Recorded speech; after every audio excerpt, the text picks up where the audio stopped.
What's going on, everybody? It's Russell Clay and Tyler Buecher.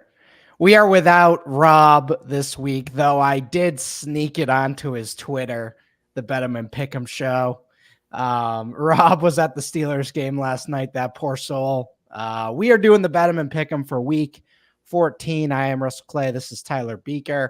Next to me, Tyler, you said before the show, this is a messy week. This is a weird week. Lots of backups, lots of strange things going on. So what's your thoughts? Initial read on the week?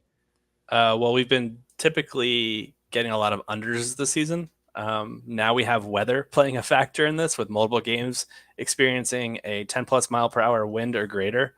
And those games so far this year, I think they're like 18-5 towards the under, or 18-4, something like that. So we're going to see these unders continue to hit as we get into the terrible weather months, starting here in December with the Northeast specifically. Bad weather, bad quarterback play. I will say the under of 30 hitting in the first half was pretty hilarious in that Steelers Patriots game. Bailey Zappi looked like Apex, Phil Rivers in there for a second there. But we didn't come here to talk about the Pats Steelers for 25, 30 minutes here. We're going to go through the picks against the spread. We are going to look at what our staff did in our picks with our confidence ratings, and then come to some conclusions on the week. So let's get started here with one of the toughest ones. Jags, Browns. Jags plus 3.5 on the road. Browns favored at home. But this is like a pretty disingenuous favored, because this line moved significantly as that Trevor Lawrence injury happened. My man Trevor could not walk, out for the season in that game as he walked through the tunnel, and then he's just back at practice on Tuesday, Tyler. So break it down for me. What do you think about this game? Does Trevor play? I mean, is this a complete stay away, or are you kind of touching this? Yeah, we're at the point where we have no idea how this one's going to play out with Trevor Lawrence now reportedly a game time decision. Did not expect that whatsoever. That makes this an easy stay away, provided we don't get any updates between now and Sunday. Like, given that he's going to be like a late information kind of play, we're going to need to submit our picks before that, which makes this more of a betting line you'd rather target in the open market rather than for this Circa contest that we're in here. So I'm staying away from this one. No strong leans. How about you? I guess the only thing is you might get a little equity if Trevor does play. If you put a bet on the Jags right now, you might get a few numbers, but then, if those few points, if the report does come out that Trevor's playing, it'll probably go down to like 1.5. And then, he gets hurt in the first quarter and it's 7.5, right? So it's a mess. We know quarterback injuries shift lines, but I just feel like this is a complete stay away, and I have nobody touched it. I just have no interest in that. All right, next one. Ravens, Rams. Ravens minus 7.5. Rams touchdown underdogs after looking pretty darn good the last couple weeks. This is not a Rams team that has a lot of talent, but they do have a very good coach, a veteran quarterback, and some interesting pieces. The thing with the Ravens is I really like this team, but I actually tweeted earlier this week. Someone was like, what's the most frustrating Ravens loss and the best Ravens like win? And it's like, no, every win is frustrating and every loss is amazing, because they lose games that they're winning by 20, and they win games that they should win by 40, and they win them by like 3. So can this Rams team stay with them? Rob has a 3 confidence here for them to cover. I have a 1. Tyler, you stayed away from this. Any thoughts here on this weird game? I get it from a numbers perspective, like playing the 7.5 on the Rams for them to not get blown out in this game. My thought is the Ravens are coming out of their bye week. The Ravens under Harbaugh are 25-8 straight up with him coming out of the bye. They've got a great matchup in terms of their run game going against a Rams run defense that can be run against in what should be a weather impacted matchup. This is a very low game total. I think it's hovering around 40 right now. It dropped down like from 44 to 40, if I'm not mistaken. My lean is the Ravens if I were to pick a side, but I get the number play. Like that's what you guys are really targeting here, the 7.5, right? Yeah. And I mean, kind of that the Ravens generally play closer games. Their offense can be inconsistent at times. And the Rams defense has been pretty good. Now, maybe that's fluky against some mediocre competition, but yeah, that's kind of my lean. I don't think the Rams are going to win this by any means. I'm curious if Cooper Kupp's healthy or not. I don't think he is. We've got Stafford, who is playing outside in the rain without one of his top weapons. For that reason, I'm kind of curious if the Rams can keep pace. I think the Ravens roll in this one in terms of like winning by at least a touchdown. That 7.5 number, the 0.5 is what's making me be a little hesitant here. I don't know. I could be talked into the Rams covering, but I think the Ravens win outright. This is really a game I just want to tease, to be honest. That's certainly fair. All right, next one here. What do we got? Lions at the Bears. Tyler, you have a 5 on the Lions covering. Armando, you have a 5 on the Lions covering. I almost went the other way on this one. I didn't end up touching it. Okay, break it down for me, because the Bears, I mean, they won that game. I know they didn't. They didn't win that game, and it's probably a good data point to notice that they actually lost that game. But Tyler, they won that game. They couldn't win a game where they forced Jared Goff into 3 interceptions. That to me is a huge red flag. Had this game gotten the weather forecast we were expecting, where it was supposed to be terribly rainy and windy, I would have sided with the Bears +3. I thought in a terrible weather game, give me a Bears team that can play close and play small ball and keep this game competitive. But I think the weather is not really expecting to play as big of a factor as many are anticipating. For that reason, I want to get in on the Lions here. Their defense has been terrible. Like there's a good chance that we see the Bears put up points against this unit and the Lions offense struggles. The Bears defense, man, over the last like month or so, they've really turned a corner. They're top 10 in pressure rate. They're like top 5, I believe, in EPA per pass allowed. But again, some of that's matchup driven. It helps when you play guys like Bryce Young and Josh Dobbs. But I don't know. I think that we see the Lions cover here 3 points. They've just been the more impressive team throughout the season. They have, and they've shown some kind of, issues over the last month, you could say.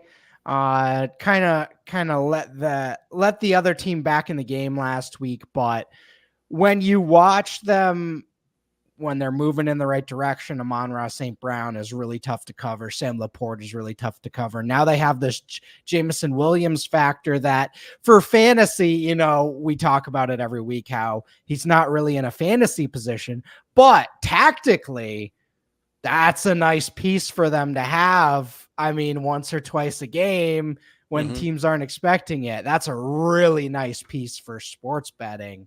That's a valuable upside play. So that's fair. And I did stay away from it. So, all right, let's move on. Panthers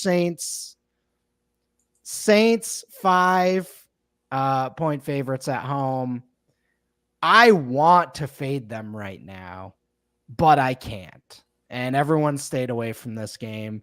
The Saints are a team you want to attack right now, but I mean, this is, what's that saying? Immovable object versus the force.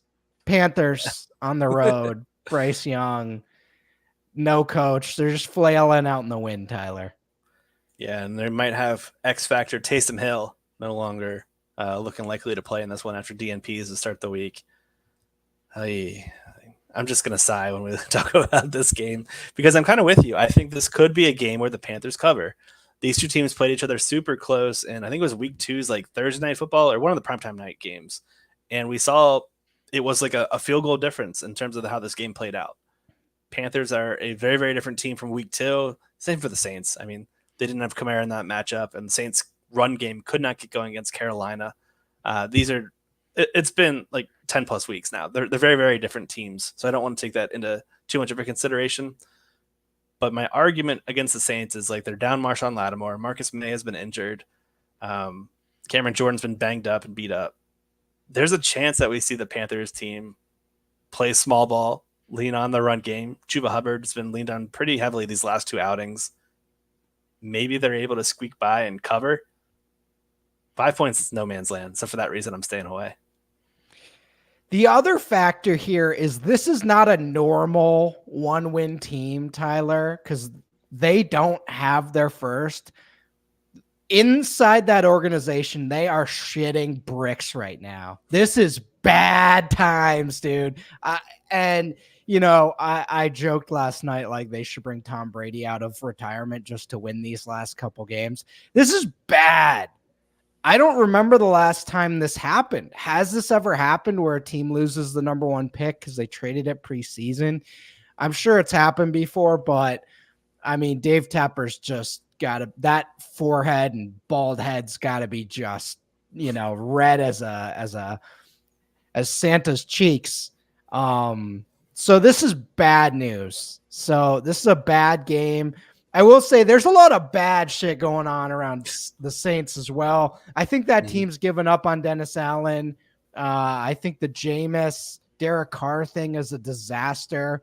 Though if we get word Jameis starts, then maybe that is a reason to take the Saints here. But the fans are out on Derek Carr. I saw a Chris Olave interview last week where they asked if it was deserved, the booing, and he kind of laughed. It's deserved. Got to get him out of there. So Saints fans, I don't know where you're at, but I watch this team every week and I'm ready to be done with the Derek Carr era. So anyway, moving on. Bucks Falcons -2 at home. Mondo's a 3 here on the Bucks to cover. Tyler, I have nothing on this game. What do you got? I have nothing on this game as well. I think we've seen some great play from Baker Mayfield. He's QB 14 and EPA per play right now. Mike Evans, wow, he has put up another 1,000-yard campaign. Big L for your guy right here who thought he would have a struggling 2023 campaign with Mayfield. Mayfield's just feeding him. He's playing smart ball. He's feeding his best player, which is Mike Evans. This team is leaning on Mike Evans and Rachaad White. Chris Godwin's doing absolutely nothing. K. Dotton sprinkles in here and there for random play, but that's the nucleus of this team is Mayfield, Evans, and Rachaad White. I think those three can have a decent matchup here against the Falcons. My question is, what kind of Bucks defense do we get here? They are riddled with injuries at every level now, including Vita Vea added to the list. That makes it a great Bijan Robinson game. We could see him get 25 touches here. That would not shock at all. They're trying to hide Desmond Ridder. He has a 52% completion rate over his last two games since they returned to him as the starter. He is not the answer. He is not it. They need to lean on Bijan in order for this game to be close. The spread being 2 points makes sense. This is a coin flip game to me. So shout out to Mondo with the confidence on Bucks. I don't have that same feeling. Well, and I think we're at the point in the season with Ridder where we were last year with Mariota, where after he got benched and they put him back in and he just had no confidence left. Okay. And here's the thing. I've crapped on Arthur Smith all year. Never once have I said he's a bad play caller. That's not it. It's just the weird way he uses personnel. Like, they're winning these games because he is a pretty darn good coach. He just needs to be an OC. Like, just make him an OC, and then the head coach can walk into the meeting and be like, hey, I need Bijan to get 25 touches this week, and if he doesn't, you're fired. And then, we'll get a great Arthur Smith.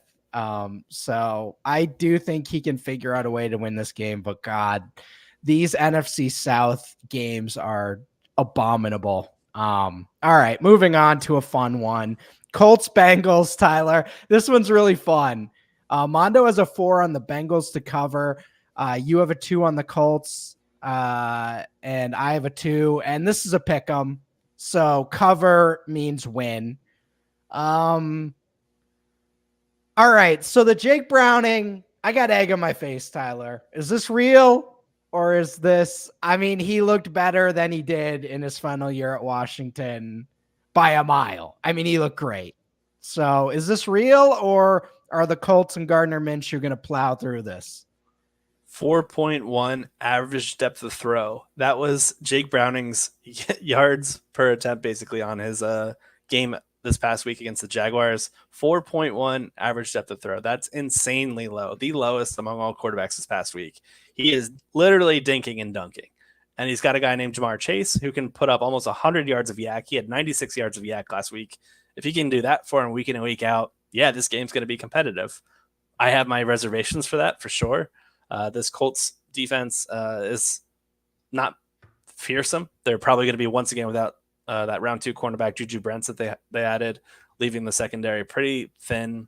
They've been beat up all year. They play a lot of cover 3 zone based coverages where we could see Jamar Chase like doing quick little curls, quick little slants, getting open there. But he's got to be that guy that puts up like 50 to 100 plus yards after catch for them to have a chance here. They get Grover Stewart back on the defensive line, which really is going to help their run game. In weeks 1 through 6, when he was active, they allowed 3.7 yards per carry. Since his suspension, they've allowed 4.7 yards per carry. So that's a full yard.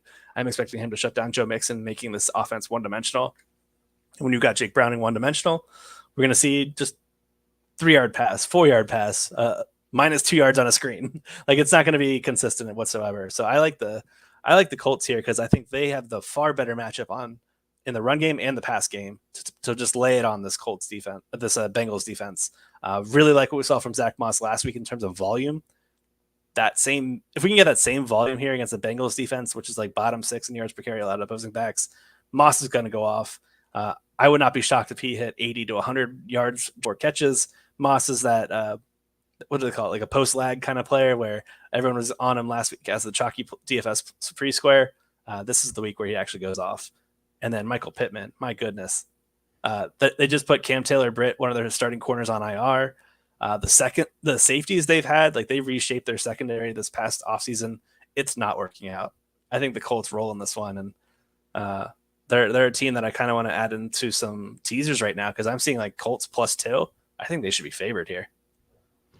So let's do a quick sidebar, Tyler, to fantasy football landscape. Okay. Michael Pittman is more valuable than just about every deep threat in the NFL right now, right? Fantasy wise. And he basically just gets 10 dump offs every game. We got to think of something because the new NFL is dump off based, right? At least it has been. I mean, it started a couple decades ago, but should we scale like receiving yards, like 20+ yard catches be more valuable than 5-yard catches? Like I just look at it now and I see like what Tyreek Hill is doing is so much more valuable than anybody else. And there are a lot of guys. I look at like a George Pickens, right? He is not really valuable fantasy wise. And there's been a lot of games where he's made big plays this year. And it's like that 40-yard catch really doesn't mean much because Michael Pittman's getting 5 catches for 20 yards. And it's like, we got to figure something out here, y'all. I don't know. I was thinking about like multipliers, 10 yards, 20 yards, 30 yards, 40 yards, and just having like extra points each one. So like a 40-yard catch is like 5 to 10 points or something stupid. Because it's like, I don't know. Anyway, that's a tangent for another day. We got to keep moving here. But what do you think, Tyler? Give a quick I think thought on that. we scale down PPR. That's what we do. We move it. We go to the Scott Fish style, point per first down instead. That's my vote. There you go. All right. Texans, Jets, another weird game. Tyler, you have 3 on the Texans. Rob has 2 on the Jets to cover. Sounds like they're going back to Zach Wilson. What's your thoughts here? This line was like -8 earlier or something like that. Zach Wilson's not worth that many points. What the hell's going on here? I'm very confused by this. Texans team is fighting for everything right now. They have a chance to make a postseason bid. The Jets, they are circling the drain right now. They are just not doing anything offensively. Zach Wilson didn't even want the job. the quotes coming out of Jets camp are not positive whatsoever. I want to attack this terrible Jets team. They just cannot get anything going offensively. And the Texans defense, wow, they have surprised me in terms of their production this year and what they've been able to do with just year 1 of this new defensive scheme. Very, very impressed with them. I guess it does stink that Tank Dell's out for the year, but there's plenty of weapons in Houston. Yep. Nico, John Mechie, the tight ends. Stroud's making it work. Again, think of your perception of the Texans' weapons before the season and look at what Stroud's done with those. So he'll make it work. I don't really have much to add there. All right. Seahawks, 49ers. Strange line. 49ers by 11. And nobody touched this game, but Vegas has been juicing up the 49ers all year. And at least with healthy Debo. And it's been right every time. I mean, they juiced up them against the Jags. They destroyed the Jags. Juiced up that Eagles line last week. Destroyed the Eagles. 11 points. Poor Seahawks. But if I have a lean, it's 49ers win 35-10 or something stupid. But a repeat of Thanksgiving, yeah, where they went into Seattle's house and ate their turkey dinner. Now they're playing at home. I agree with you. Niners should roll in this team. The Seattle offense has been so inconsistent this year. Now we don't even know who's going to play in their backfield with both Zach Charbonnet and Kenneth Walker still battling injuries.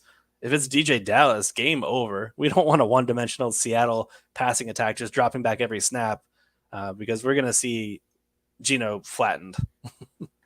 Yeah, I 100% agree. This offense with Debo, it's just different. There isn't a team in the NFL with the personnel to stop him and Christian McCaffrey together. And Ayuk and Kittle, I mean, it's just a phenomenal offense. The most talented group of weapons in the league, and getting back Trent Williams, super, super important for them as well. Just gives Brock Purdy all the time he needs to make his reads, and this offense is firing on all cylinders. And to add to that, they have an excellent play caller that's optimized everything. It's if they stay healthy, this team's winning the Super Bowl. In a year of bad, this is a pretty special team.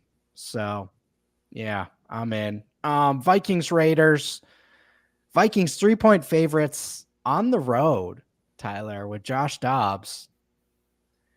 I kind of like the Raiders plus money if I'm picking a side here, but again, we're entering week 4 of the interim head coach era of Antonio Pierce. So what do you got? Yeah, I'm kind of on that same wavelength as you, where I think we could see the Raiders just run the ball relentlessly. The Vikings run defense over the past month has been bottom 12 in rush success rate allowed. There's a chance we see Josh Jacobs with 25 carries and they just kill the clock. Don't let the Vikings have enough opportunities. Josh Dobbs is going to be under center again for the Minnesota. They get back Justin Jefferson, which is huge. Given he was ready to play in week 12, they just said, nope, we're going to keep you healthy. We don't want to risk a return too soon. Then they had the week 13 bye.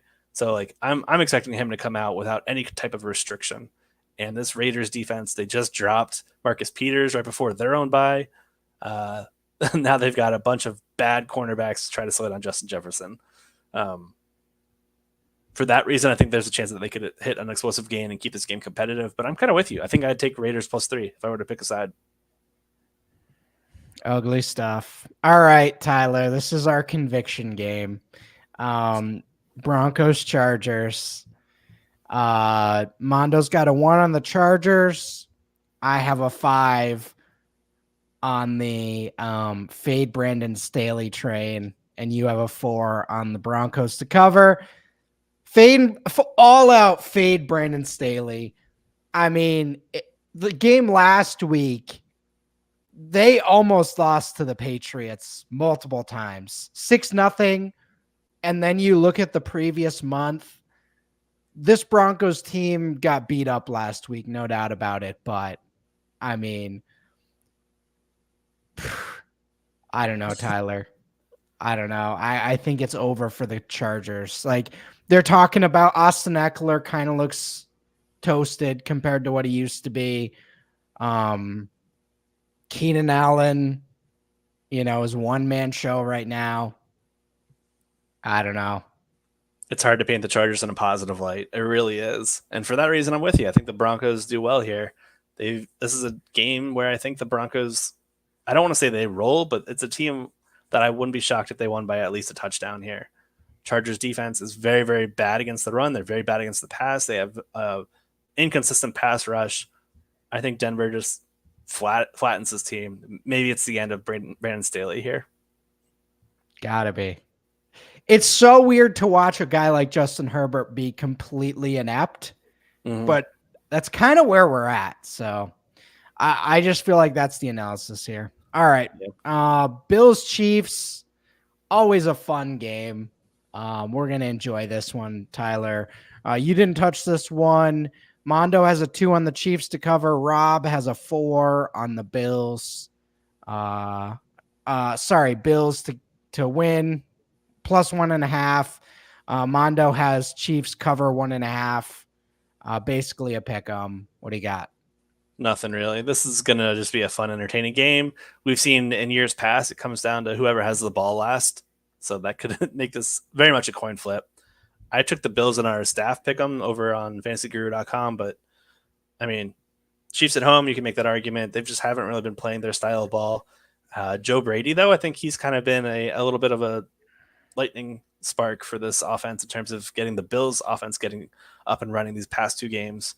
Really liked what I saw from the Bills versus the Eagles right before their bye. So the Bills enter this one fresh. I like the Bills. Joe Brady. I think we all gave up on Joe Brady after that Carolina Panthers era. Yeah. Maybe that was a little preemptive. He had that historic LSU team. Offensive assistant during the early Kamara years.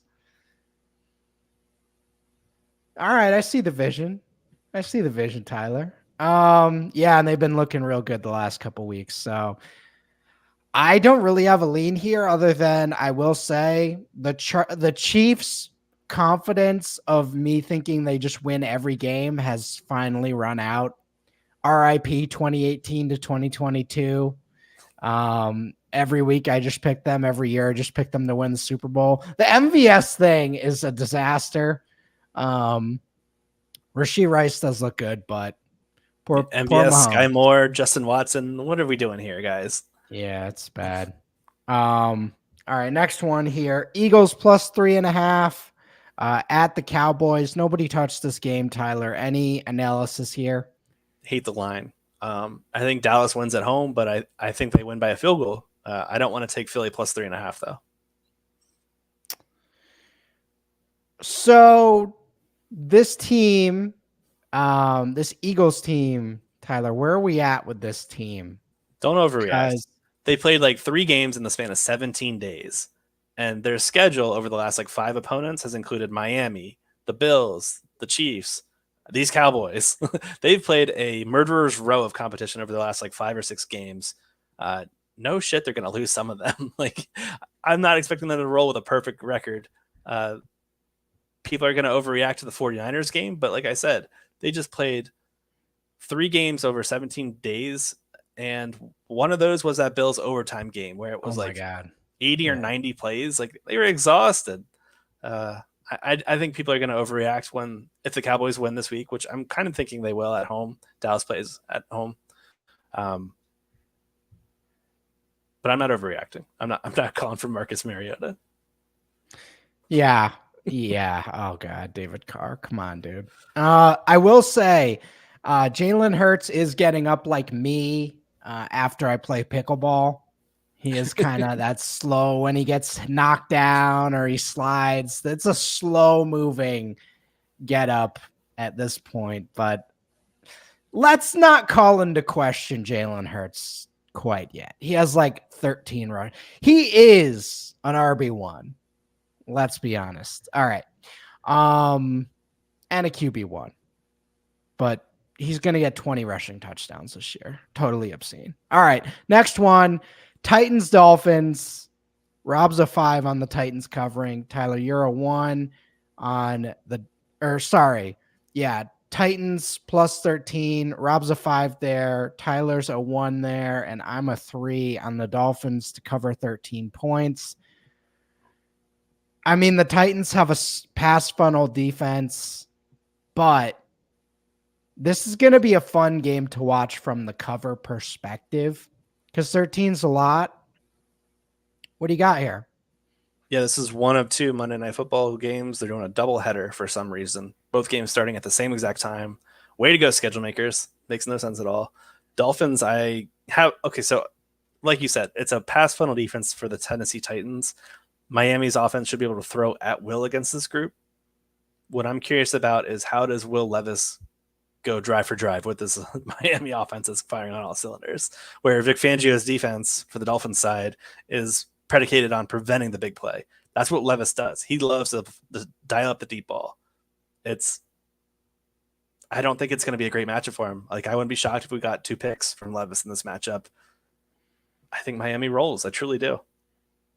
And Miami's defense has been noticeably pretty good the last, at least with turnovers and big plays. And I mean, adding Jalen Ramsey is kind of a big deal, I would say. So Will Levis, rookie quarterback, on the road, getting down a few scores, start making mistakes. Can't run Derrick Henry when you're down 21-0, 21-3. So I don't know. I just feel like this is not an easy cover, but this is going to be a fun one to watch. That 13 points is a good number. So lean in there, but this is a bet against Will Levis and a bet on the Dolphins defense being better. So moving on. Last game, Packers Giants. I put a 4 on the Packers to cover. Rob has a 1 on the Giants to take the points there. Packers 6.5. Jordan Love looking competent. Maybe no Christian Watson this week. But I mean, what do you think about this one, Tyler? I don't really have any strong takes here. Jordan Love has looked absolutely phenomenal this last month. Like, where was this guy?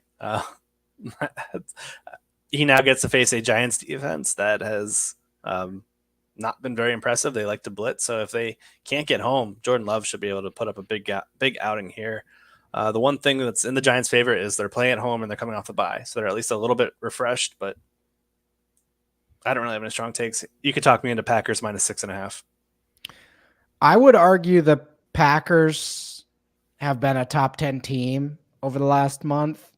They've looked really good. And, historically, LaFleur's been a pretty good coach. And defense looks a little more sound than it did early in the year. So I'm interested in that. All right, let's move on. Survivor picks for this week. Do you have any reads on that? I mean, I'll look at the Packers on Monday night. That feels pretty safe. It's just down to what do you have left? Do you have to take a shot on like the Colts or the Texans, or do you have something left? But yeah, this is a tough week for Survivor considering the options that are left, Tyler. Yeah, I don't really have any strong takes. We were eliminated 3 or 4 weeks ago now at our Circa contest. Dolphins you've probably already used. I imagine there were some people on the Steelers last night. Brutal, yeah. Yes. Any underdogs you think could cover? Yeah, underdogs again. Broncos. Broncos, yeah. If Raiders, you're maybe? like, it's week 13, you've used 13 teams now. So, I mean, the Texans on the road, weird stuff like that. I would not feel good about playing the Vikings or anything like that. So, rough week for Survivor, Tyler. I would go with the Packers personally. Packers, all right, I could be talking to them. Yep. So, there it is. Yeah, It's week good, 4. congrats if you're still playing Survivor. Yeah, it's a nightmare out there. So all right, well, thanks for tuning in. Like and subscribe on the YouTube channel. And hey, if you're in the Discord or you're in the Fantasy Guru seasonal chat, what picks against the spread are you liking? What are you maybe not liking? What do you disagree with? So we're going to have a bunch more content up on the site as we go. Ranking updates will be in the Discord Sunday morning for Start Sit. Sports betting, Tyler, Jeff Mans, all these guys are putting in their bets throughout the week. So go check out that in the betting Discord and on the site. Anything else to plug, Tyler, before we head out here? I know you got your game script article coming out. Yeah, that's pretty much it. Stay tuned on Discord. I'll be pushing out a ton of bets here for player props as I go through this game script article. I already have probably about 10 or so listed for the week, so hoping to get some more up there. Awesome. All right, everyone. Thanks for tuning in, and shout out to Rob. I hope you get your voice back. And, I did see that report that a man has been sneaking into a workspace for the last 3 months without paying. And I'm not going to say it's Rob, but when I see him in the workspace, I'm like, there he is. There's that guy. Anyway. All right. We will catch you guys next week.